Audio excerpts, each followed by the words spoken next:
Hey everyone, welcome to Home Cooking with Foodland, and it's a brand new year. We hope you guys had a nice New Year's Eve and a nice holiday season. Thinking about it, we ended our last class doing some fun, kind of decadent things, and I figured that since it's the beginning of a new year, and a lot of people are probably working on some resolutions, and some of those resolutions may be, you know, turning over a new leaf and how we're going to eat this year. I thought it'd fun to be doing something that's simple, that's light, and that has really good. It's really good for wellness, I think. And so we'll dive right into that. The dish we're going to be doing it's the recipe says baked salmon, but I'm going to broil it. I'll show you how to broil it, and then we're going to do a really cool sort of a salad that's a takeoff of tabbouleh, and then we're going to make a fun sauce that goes with it that's yogurt based. And I think all of these things are great separately. It's going to be great together when you see it. But I think they're all good for you and lots of flavor. And I think when people are trying to eat better, they don't want to feel like they're giving something up. And I think if you make this dish at home, uh, it'll be very satisfying because of the healthy fats that are in there. And there's just a lot of vibrant flavor. So without further ado, let's dive into this. For starters, we're going to get the salmon going. And so I have a slab of salmon here, and this is Atlantic farm raised. You know, one of the really cool things that we do on salmon at the stores is we do sell New Zealand farm raised. It's also called an Ora King. Really, really rich. You can look at the flesh, it's really, really bright reddish orange, has really good, like really rich fat in there. And it's a really, the fats that are in salmon are the healthier fats. They're really good for you. So really delicious. So here's the salmon piece here, and I have the skin on. And if I was gonna saute this, usually I leave the skin on, and we did it before where I seared the skin on, so you can get that crispy skin. But since I'm broiling it, I'm gonna take the skin off, and I want to show you how to do that. I want to show you how to take the skin off if you've not done that before. So it's you hold this side, the tail side of the fillet, and what I also do so you can get a better grip is I'll use a piece of paper towel because it's slippery, right? So you can hold it. It's easier to hold. I'll take a knife, and you want to just lightly cut into it to the skin, and then you hold on to that little piece right there. Okay, and then you're gonna angle the knife so it's almost like you're scraping the skin. And sometimes it takes a little bit to get this thing going,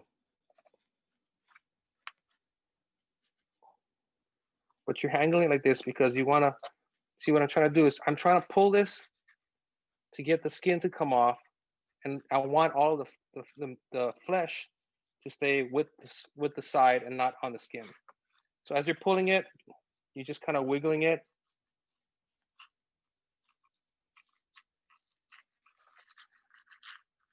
And you can feel that cutting through, and then it comes off.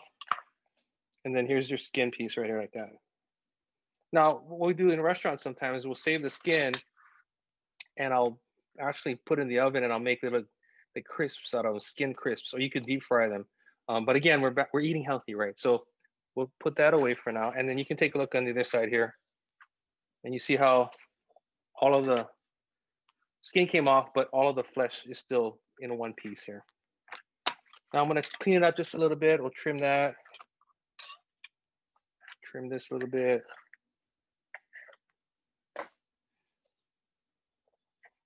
And then we're gonna season it, and we're gonna put it I'm gonna put it in the broiler. And you could bake it, but I wanted to broil it so I can show you what I'm gonna do is by broiling it, I'm gonna get a nice golden color on the top. So I'll prep this. Let me get the pan. This is I lined up a baking pan with foil, and I sprayed it with some pan release. I'm gonna put the fillet right on the board on the pan like that.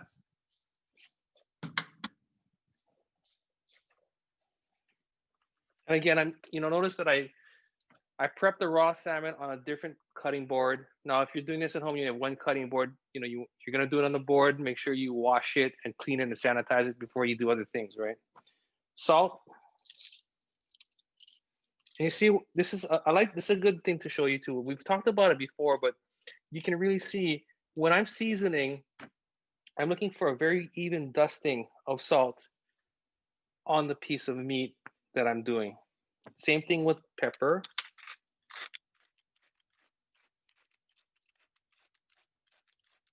When you're asking, oh, how much salt, how much pepper do we put when we season?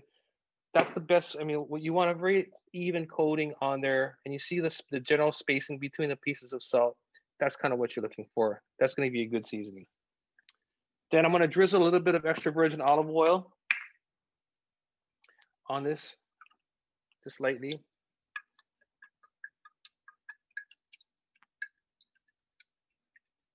And then we're going to go ahead and put it in the broiler. I have the broiler on. It's been preheating. So this salmon piece is about 3/4 of an inch thick. Now it tapers down a little bit because it has the tail, but I'm going to put it in here at, it says 14. I'm going to go 12 minutes on a piece like that. If it was thicker, like an inch thick on the top part of the fillet, you might go 12 to 14 minutes. And that's going to give you a nice doneness on the salmon. It should be cooked through, but it shouldn't be starting to get really firm. The game on salmon or fish is to cook it just so that the protein coagulates, because after that, you're just pushing up moisture, and that's how you get a dry, tough piece. And then the yield changes too. So that's what you want to think about when you're doing salmon and other fish, even seafood too. Okay. Now we're gonna work on the next item, which is the base of the dish, which is, I'm loosely calling it a tabbouleh, and that's what it was inspired by, but it is not a tabbouleh. Tabbouleh is that's a meze. It's a Lebanese. It's almost like, I guess you could call it a salad, but typically it has parsley, it's got onions, it's got peppers and tomatoes, and lots of parsley. The thing is the parsley, but it also has the main grain in there is bulgur wheat, which is a cracked wheat. And what I'm going to be doing here is we're going to be using quinoa, which is a very popular, I guess you would call it a starch these days, but really what this is see, the bulgur is coming from wheat, which is a grain. This is, quinoa is actually a seed, and it comes from the amaranth plant.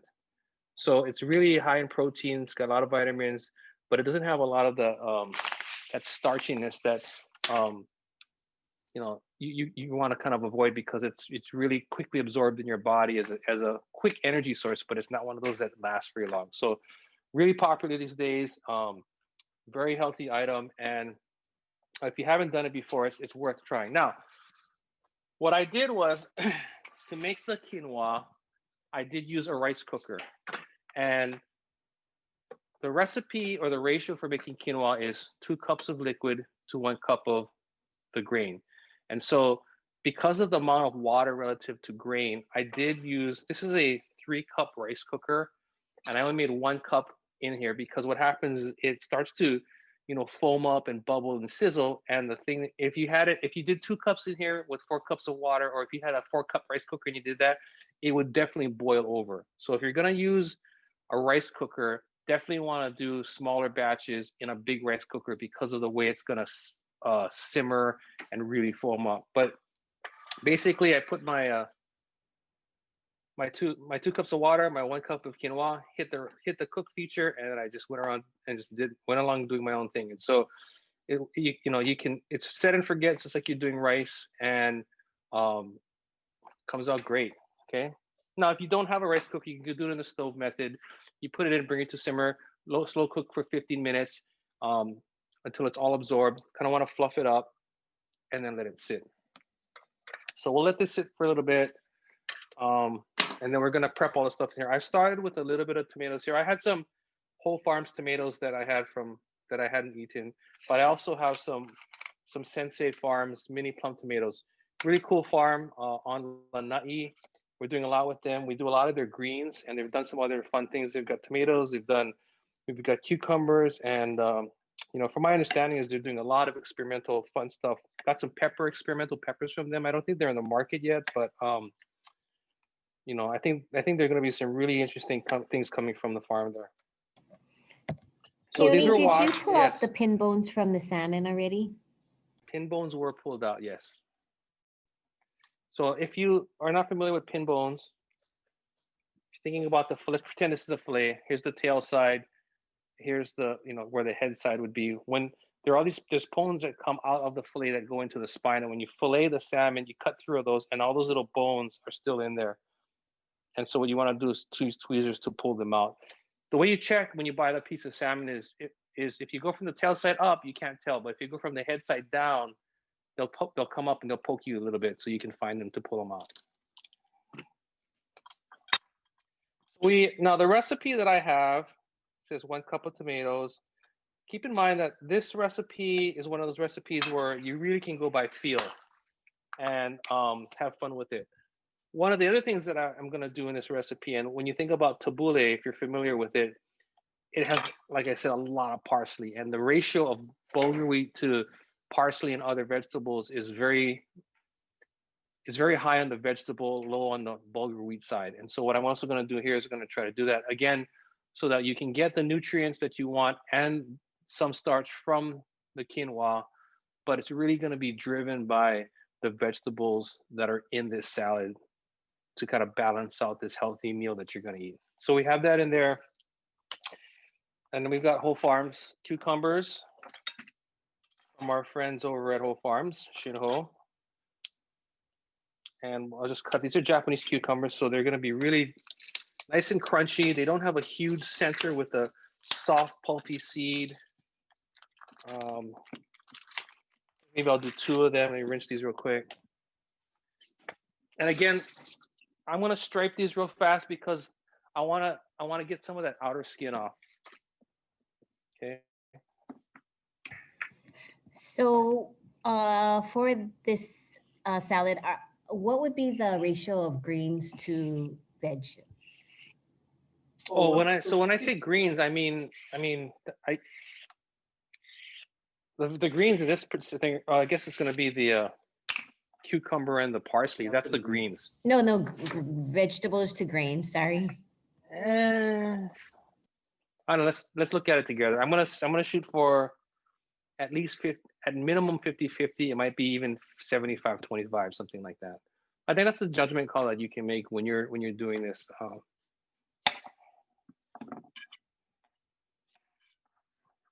By the way, if you're not familiar with quinoa and you're trying to eat less rice, that's a really good kind of an option to kind of like help you get off the rice. So see how when you think of a regular cucumber, how a lot of that is just like seed and it's firmer seed and it's all that pulp.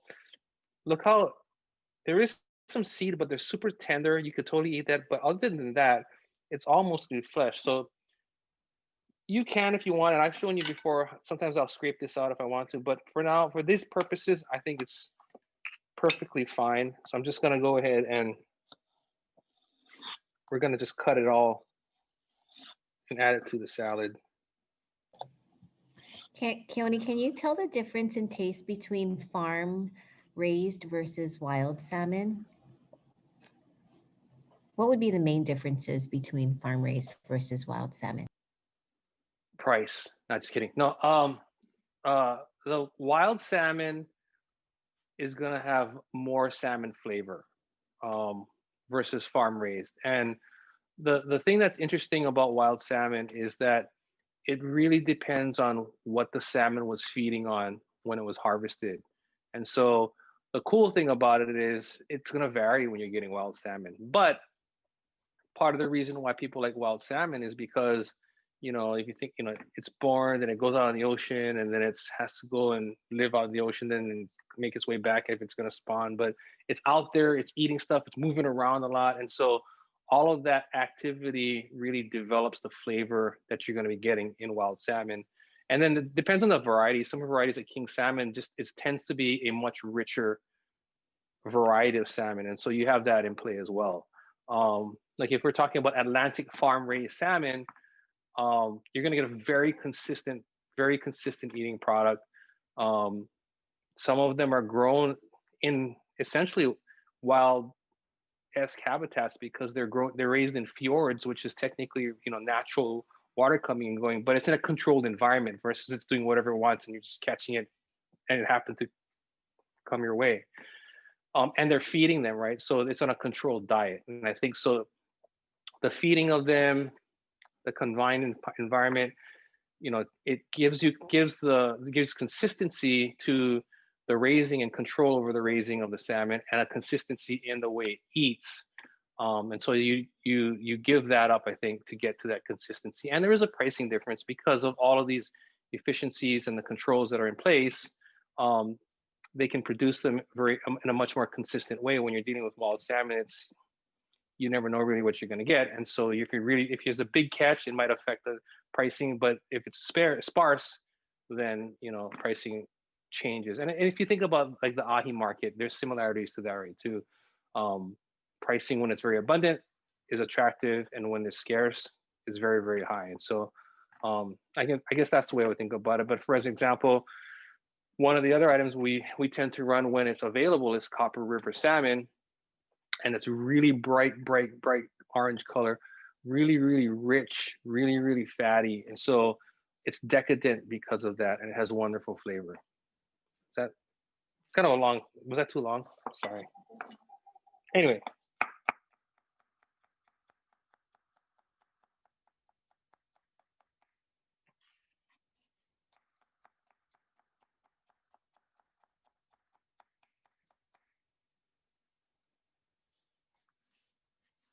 I'm just cutting these small. I'm thinking about the relative size of the tomatoes.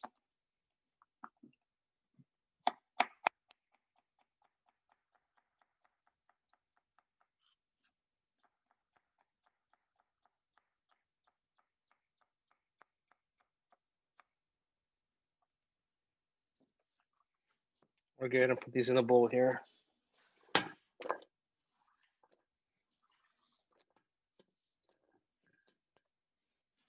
Okay, now we're gonna do bell pepper. These are those interesting things. I think bell pepper is great. Oh, I forgot about my salmon. See, good thing I got the timer on. Let's go take a look at it.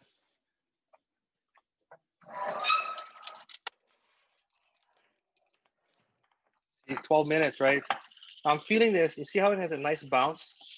Let me just grab a thermometer here. We'll do a temperature check. Temperature check. Hear that a lot these days. Okay.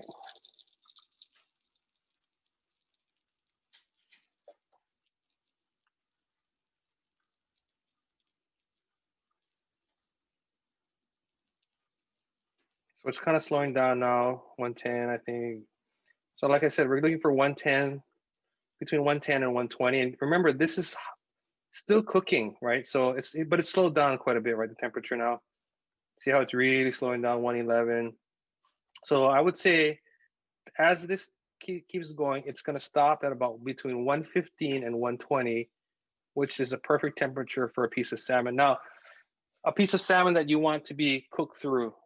If you like your salmon more on the medium rare side, you want to go like I would have pulled it a little bit sooner so that it can sit and carry over cook. Now, if I was in a restaurant and I was going to serve this to a guest, if I served it right now and the guest cut into it, it would be lightly kind of like pink on the inside, which is beautiful for a piece of salmon like this too. So we'll just let it sit. But and so think about this, right? You get home, you get a piece of salmon, skin on or skin off. You just throw a little salt, pepper, oil, throw it in your broiler, 12 minutes, and you're good to go. And if you're doing meal prep, this is the perfect kind of thing, right? You cook up a big piece of this, and you can flake it or break it into chunks, and you're putting it with your salads, you're putting it in a sandwich, or you're taking a little bit and you're eating that with carrots or whatever, and it's really fast. Okay, bell pepper. Thing about bell peppers, the skin is some of the hardest stuff to cut because it's so waxy. Start by having a very, very sharp knife or using a serrated knife. I'm gonna cut the top off, cut the bottom off. We've done this before, but it's always fun to review. Then I'm gonna cut just a slit down the pepper.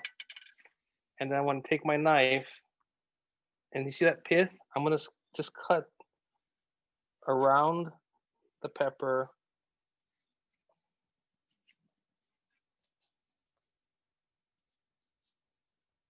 and this is all rubbish. But the rest of this is usable. Okay, and peppers are expensive, so you really want to make sure you get as much of the pepper into the dish than in the garbage can. So I want this to be fine because to me peppers are pungent, right? And too much raw pepper just can be overwhelming. So I'll make them. I want it to be fine so that it's really evenly dispersed into the salad. So I'm gonna actually cut it this way, make it simpler. And I'm gonna cut it this way. And again, I'm not pushing down. I'm letting the knife blade slice through the pepper. And then we're just gonna fine mince it. So going back to the salmon, someone said that she was taught to tuck the tail under the salmon to get an even thickness. Does that help with even cooking, or is that urban legend? It does. I mean, what you're doing, it's the same thing you do like when you do a big roast sometimes, right? Even if you have a filet or anything, the more uniform the piece is, the more evenly it will cook. And that is absolutely correct. My issue with tucking it underneath is then you have a piece of cooked salmon that's tucked and it's stuck like that. Because if you try to untuck it, it tears apart, right? So it technically does roast evenly, but for in my head, I'm okay with it being flat because I'm making sure that I'm pulling the salmon out right when it's done. So yes, this thinner side will be it'll be more cooked than the top side, but it's almost like you have a prime rib, right? You got the end cuts, right? And those are more and then the center is more rare typically, right? So someone always wants the more cooked side, and so usually that person gets that piece. But you're right, it does work. It does cook more evenly if you take the time to do that.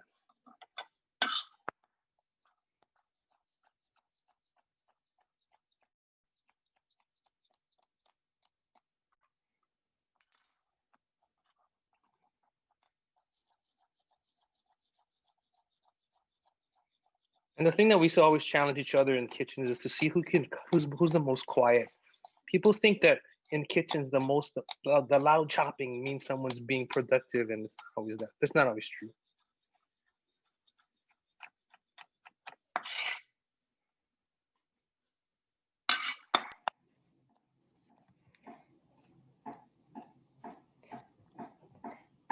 Keoni, could you use other fish? Could you broil other fish? Oh yeah, you can. Yeah, you could use any of the local fish should be great. Ono, mahi, opa would be good. You could sear ahi. You could almost make like a niçoise style of preparation. Um, I would stick away from the really pungent fish like saba or something like that. In the mainland, any of the white fish, but I would actually like walleye pike would be really good with this. Smoked salmon would be really good. Like hot smoked salmon or gravlax style would be good with this. I mean, so if you don't want fish, shrimp would be good too. Scallops would work. Chicken. I mean, this would work with all of the light meats, I would say. Technically, you could do steak too. I'm thinking now. I'm starting to get hungry for flank steak with this. I think would be really good too. So it's pretty versatile. And when you broiled the salmon, did you leave the door open? No, this one I just closed it. I let it do its thing close. Because this one, I mean, sometimes like we've talked about, I leave the door open if I'm really trying to force caramelization on top because I want the element. By leaving the door open, I'm constantly letting all the heat out so that the element keeps having to turn on to try to heat up the oven to be 500 degrees. But in this case, I wanted it was enough to just lightly caramelize, so I was able to leave it closed. And is that just your toaster oven broiler? Meaning, that is. You're using a toaster oven with a broiler function? Yes. I mean, this oven here, I love this oven. It's a Breville. I guess it's a convection oven to countertop or whatever, but it has a broiler function. And, I was never a big fan of these because typically they never get hot enough. They don't hold their heat well, but this oven to me works just like one of these ovens. And so I don't even use that oven anymore, except I use it to store my pans in. I use this one all the time because it heats up fast. It doesn't use a ton of energy. And at home, I'm not cooking like huge things. And as you know, if I'm cooking a turkey, I go do it on my grill outside, right? So the amount of time it takes to heat this oven, the big one up, to cook something small is not worth it. And I get the same result really quickly in that small one. Can you tell us the difference in taste between the bell peppers, like the color of the bell peppers? Yeah, so I think when you move into the yellow, orange, and red, they're harder to tell the difference. A red one is gonna be sweeter though. The green one, it's gonna sound crazy when I say this, but it tastes greener. And so what I mean by that is when you think of a jalapeno, there's a green grassiness to it, right? You think of green leaves. It just doesn't have the heat that a jalapeno has, but it has green grassy notes versus one of these that has more sugar in there, so it's sweeter. But it has a pepper. It's milder too because it's sweeter. If someone is allergic to bell peppers, what can they use as a substitute? Um, you can just omit it if you want. You don't have to put bell peppers in. You can take them out. Totally fine. So we noticed that you use the knife blade as a scraper. Yes, I do. Doesn't that dull your knife? It doesn't dull my knife because I'm scraping it at an angle and I'm going like this, right? And I also have a steel here, right? And so I do steal my knife often. And what it's doing, the process of doing this will gradually, if I do it a whole lot, it will start to curve the knife blade if you looked at it from a microscope, right? And that's why I have the steel, because then I'll just straighten it back out and then I'm good to go. Now, what I don't want to do with this is like this kind of a knife, I don't want to be banging hard or trying to cut chicken bones because it will chip the knife because it's a very fine blade. But the other thing is pressure, right? When I'm used to scrape, you notice that you don't hear going, right? It's because it's gliding over the surface and then I'm going like that. So actually I'm pushing down here and then I go like this. I've gone on both sides of the blade. And so it's kind of like, it's evening the process out, like in my head. Okay, so now we're gonna add olives. These are Kalamata, pitted Kalamatas. I think they give a really nice burst of flavor and a nice burst of saltiness. If you don't have Kalamata, you can use Spanish ones, the ones with the pimento inside. You can use other olives that you have, but I like these because of that really salty burst that you're gonna get. Now you can cut them a couple different ways. You cut them like that. You cut them like that. 2 rings. Or you can chop them. The problem with chopping them is it will discolor your salad because when you chop them all up, some of it turns to pulp-like, and then it blackens your salad a little bit. So that's something to think about. If you have California olives and you like those, you can put them in. The only thing about those olives, they don't really add a lot of flavor. So if you've only been using California, I would say it's time to try and experiment a little bit and broaden your horizons. If you don't have olives, you can throw capers inside. You can add olives and capers too. I didn't add garlic. If you wanted to, you could add garlic to this recipe.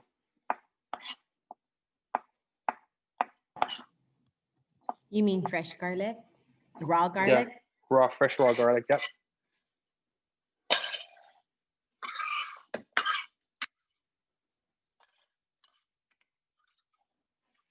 Now, if you weren't doing grains and you didn't want to do grains, by the way, if you're gluten intolerant, this works, right? Because the quinoa is not wheat based.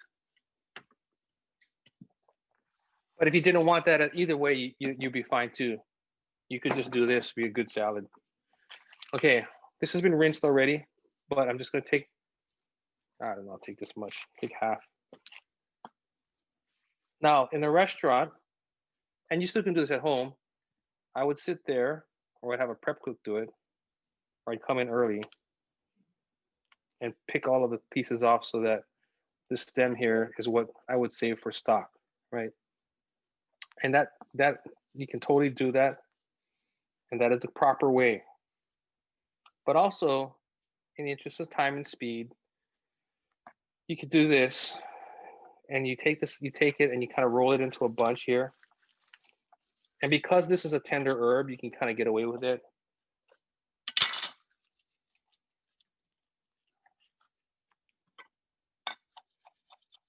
And just do a chop like that. Someone recommended jicama as a replacement for bell peppers. Can you explain what that is and if that's a good substitute? Jicama's cool. Jicama is a, hang on for a second. See, so the downside to this is I went fast and I didn't catch everything, and you have a little bit of stems in here, but to me, yeah, I would take these out. A little bit of the stem is still tender, it's good, it'll give you some texture with all that. Jicama is a tuber. It's about this big. It has like a light brownish skin out on the outside, and you peel the outer skin, and the inside is it's crunchy, watery, like a water chestnut.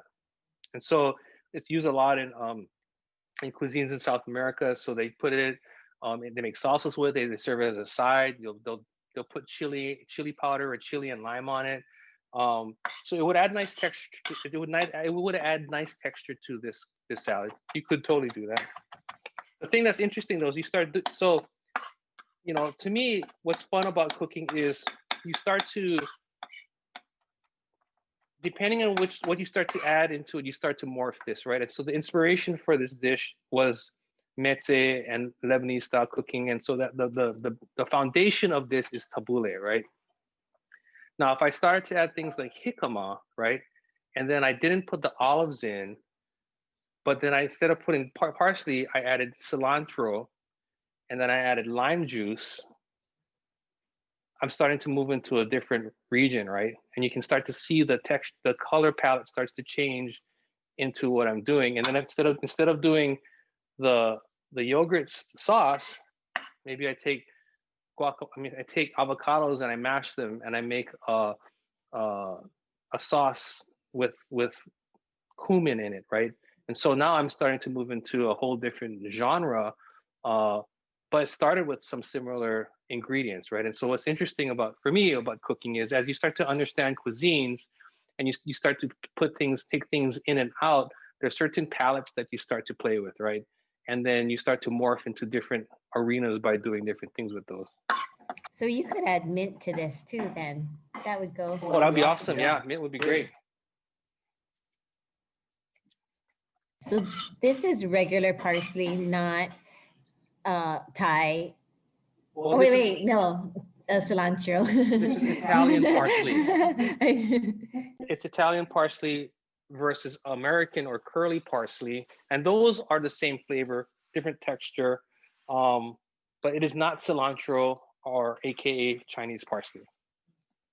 Okay, so we have all of this stuff in there. I'm gonna add some seasoning up front. Pepper.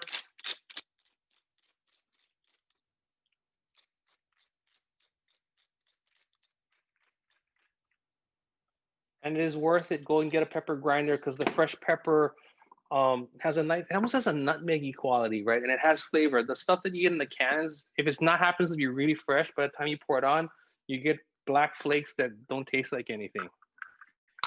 Okay, I'm gonna be putting some garbanzo beans in here also for protein. Now, see how it's cloudy? Sometimes I will use it like this if I'm making a soup, and I use the liquid because I want it to add flavor and body, but I don't want it to cloud the salad. So I'm gonna pour it out, and then I'm gonna rinse it.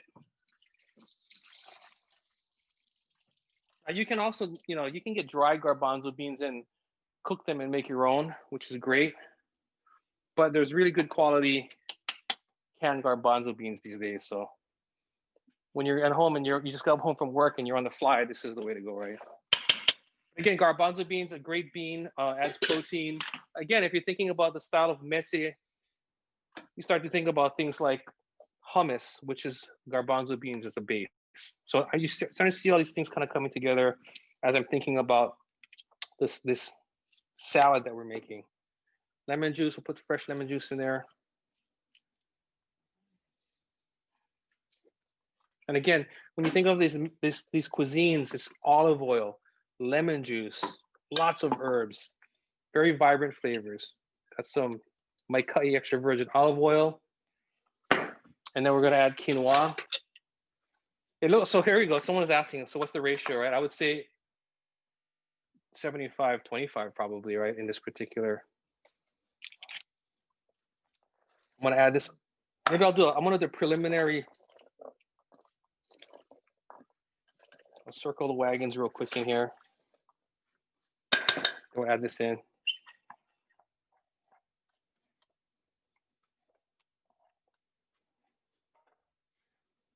What's interesting is that I'm getting a really interesting peanutty smell. It has a kind of a roasted peanut smell from the quinoa.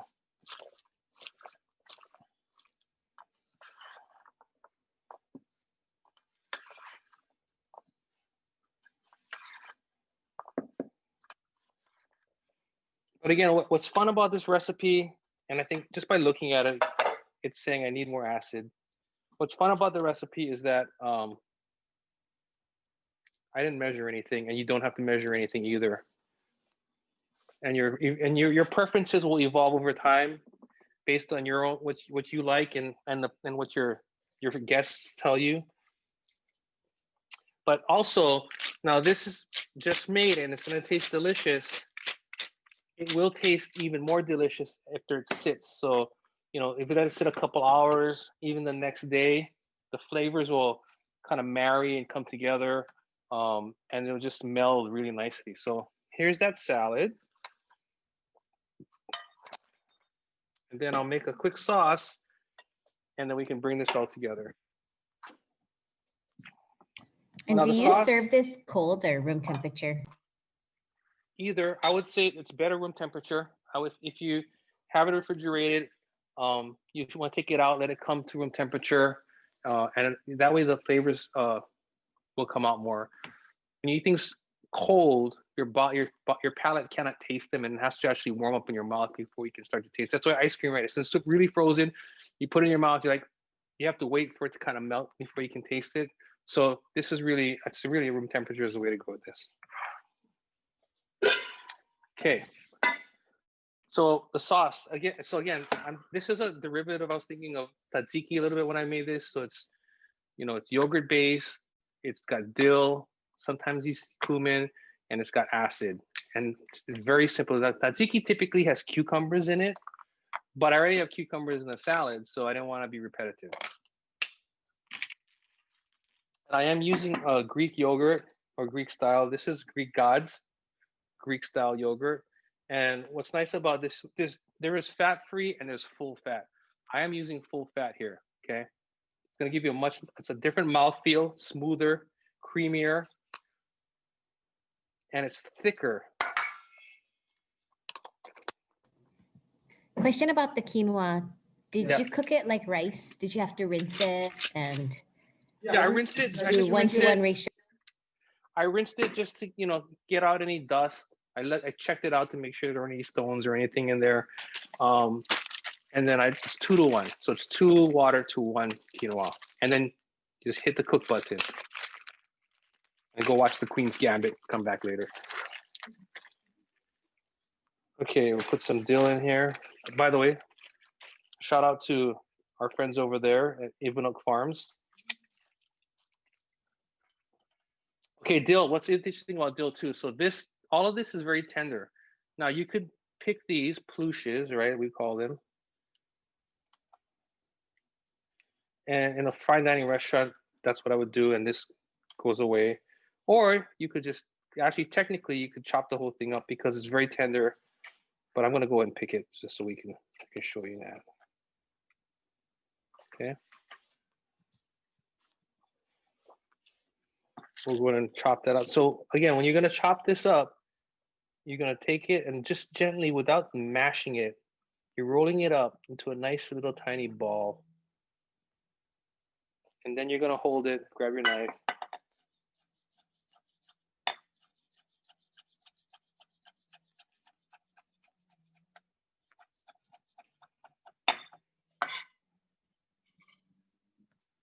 Throw that in. Now, this is fresh dill. Fresh dill has a much better vibrancy. It has much better, very, very floral, pungent. One of the dry herbs that I do think is actually pretty good though is dry dill. So if you don't have the fresh, the dry works fine. You just have to adjust for it. You're not going to get that same. You'll have good dill flavor, but there's a certain aromatic that you're getting out of fresh dill that you're not going to get in the dry. Okay. Now I wanted to show you something. I'm going to put lemon juice in here, but I also wanted to show you something that you can do, which also adds character to this, right? Is I'm going to peel some of the skin. I would have peeled it from the whole lemon, but since it happened to be this way, it's what it is. And I'm going to take this zest. And what the zest has a lot of flavor in the essential oil that's in the skin. And it's going to give me really nice lemon flavor without the acidity. And so lots of times when we want to add lemon flavor, but not sour, we take the zest and we add it into things. So I'm going to take some of the zest and very finely mince it. And then I'm going to add it to the sauce. It's going to do two things. It will give me nice lemon flavor, and it'll also give it a really nice color.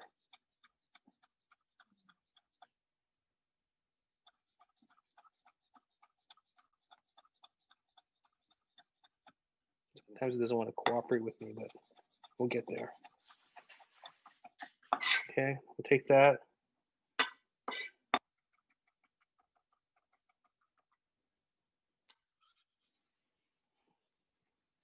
And that's why when you go to have a cocktail, right? When they have the twist that they spritz into your drink, it does look pretty, but it's not just for looks. It actually, those essential oils add character to the drink. I'm going to add some lemon juice.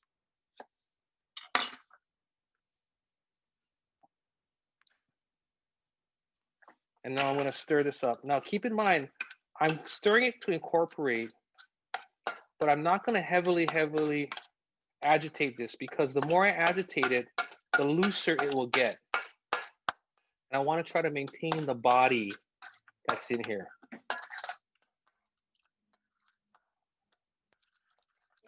Is there any substitute for dill? For example, can you use chives? Chives would work. It'll give you an oniony flavor. You could leave the dill out. You could use cumin. That would be nice. You could trying to think of other. You could add more parsley. I think dill is really important for the overall flavor matrix that I'm working on here. But you could do without. You could just add the lemon in here too. Maybe set the lemon. Maybe put some cumin, pepper. So okay, so we have the salad. We have sauce. I'm gonna grab the salmon here. And basically, this is a great dinner here, right? But then again, like we talked about meal prep, this is something you could make and you can set it up for meal prep. I'm gonna show you one real quick. I'll plate one.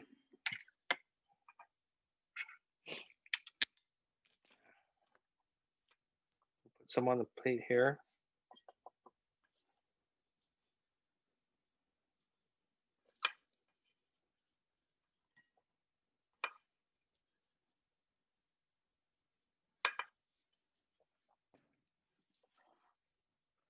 Now, there's a couple ways you can do the salmon. If you were wanting to have really nice cuts of salmon, I would pre-cut them. But what's fun to do here, if you're having a get-together, is basically you just take your knife and you flake some of it off. Like that. A nice piece on the center here, like that. And then I would take, if you want to give everyone a little bit of lemon that they can, do their own. Why do you flake it off like that? Why can't you just cut it into a square piece? Because that would be anti-artfully plated. That's why. You could if you wanted to. I just think it's fun to do this, kind of like break things off and kind of like keep it live. It's my wabi sabi deal. Okay. All right. So we got that going on. We'll put a dollop of sauce here, and we'll, we got some nice. We have some really nice mint. So I mean mint. We did say to put mint if you don't want to put dill, right? Someone said mint. Mint would work good, yeah. I think someone said that. And just put a nice piece of dill here. Now, I always like just a little bit of the oil for shine and added texture. And there you go. Here we have our quinoa, in quotations, tabbouleh, with our broiled salmon and our dill yogurt. Looks pretty healthy, I think, and definitely satisfying. Are there any last minute questions before we say goodbye till next time? Did you add olive oil to the dill yogurt? I did not. Did I have that in the recipe? I did, right? You can add some, or you can, if you don't. If you do add some, it'll smooth it out. And it is in the recipe, so yeah, I did not put it in, but you should put some in. You can put some in. Any other questions? No other questions. All right. Well, Happy New Year, everyone, and we're looking forward to next class. We will see you guys on the next class. Will be February 3rd. That's the first week of February, Wednesday. All right. And I'm thinking maybe we'll do a precursor into Valentine's Day. So we'll see you then, and we'll have a romantic, wonderful class. Bye, everyone.